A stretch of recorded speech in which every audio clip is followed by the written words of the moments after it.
देखो, अगर मन गोविंद के चरणों में लगाना है ना जी, तो मन को पहले संसार से मोड़ना पड़ेगा।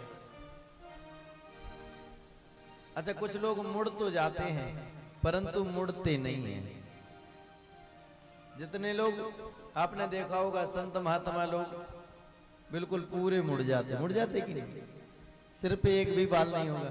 किसी ने पूछा महाराज क्यों मुड़ गए, बोले नहीं अब हम मुड़ गए हैं। मुड़ने का तात्पर्य होता है कि संसार से मुड़ जाना, संसार से परमात्मा की ओर मुड़ जाना, ये तात्पर्य है। परंतु मुड़ तो जाते हैं लेकिन मुड़ते नहीं। एक बार की बात है, मथुरा में विश्राम घाट पर महाराज चौबे जी बैठे नौका में। अब देखो, चौबे जी तो मथुरा में प्रसिद्ध है ही हैं। और जब नौका में बैठे, उन्होंने शाम को विश्राम घाट पे दर्शन किए, और दर्शन करने के बाद में महाराज वहां से प्रसाद मिला तो वहां में एक भांग को गोलू मिल गो, सो चौबे जी खाए गए।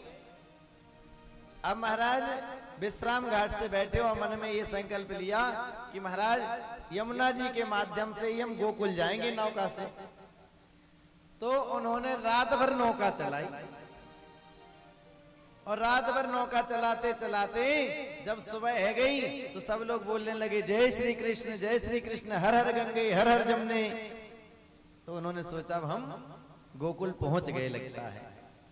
और जैसे वहां पूछा, बोले भैया क्यों, ये कौन सी जगह है? बोले ये तो विश्राम घाट है। चौबे जी बोले विश्राम घाट से तो मैं चला ही था, अभी तक विश्राम घाट पर ही हूं।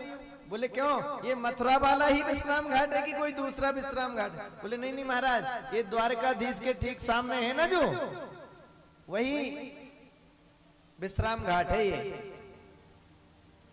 तो चौबे जी बोले भैया एक बात बताओ, ऐसा कैसे हो सकता है? अरे जब हमने रात्रि भर नौका चलाई है तो हमको अभी तक गोकुल पहुंच ही जाना चाहिए था। तो लोगों ने देखा, बोले चौबे जी आपने नौका तो पूरी बराबर चलाई, परंतु नौका की जो डोर है ना वो किनारे पर बंधी हुई है, उसको आप खोलना भूल ही गए हो महाराज।